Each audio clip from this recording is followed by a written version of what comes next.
মৌলা আমি তো গুনাহ করেছি, তোমার দরবারের আসামি। মৌলা তুমি যদি মাফ করে দাও, আমাকে প্রশ্ন করার কেউ নাই, আমাকে জিজ্ঞেস করার কেউ নাই, আমাকে আটকানোর কেউ নেই। বান্দা যখন অনুতপ্ত মন নিয়ে বারবার বলতে থাকে, রব্বে করিমের রহমত তাকাইতে থাকে, তাকাতে তাকাইতে এক সময় রব্বে করিম বলে, বান্দারে তোর বলার ধরনটা পছন্দ হয়েছে, তোর ডাকার ধরনটা পছন্দ হয়েছে, তোর চোখের পানি পছন্দ হয়েছে, তোর বলাটা পছন্দ হয়েছে।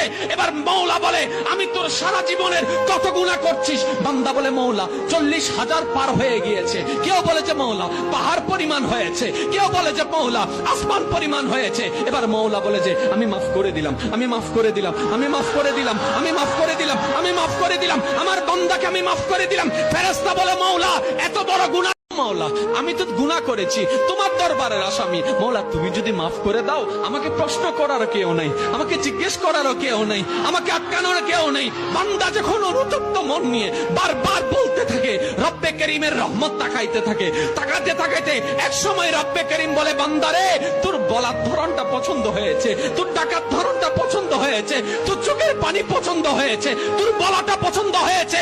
এবার মৌলা বলে, আমি তোর সারা জীবনের কত গুনাহ করছিস? বান্দা বলে, মৌলা 40,000 পার হয়ে গিয়েছে। কেউ বলে যে মৌলা পাহাড় পরিমাণ হয়েছে, কেউ বলে যে মৌলা আসমান পরিমাণ হয়েছে। এবার মৌলা বলে যে আমি মাফ করে দিলাম, আমি মাফ করে দিলাম, আমি মাফ করে দিলাম, আমি মাফ করে দিলাম, আমি মাফ করে দিলাম, আমার বান্দাকে আমি মাফ করে দিলাম। ফেরেশতা বলে, মৌলা এত বড় গুনাহ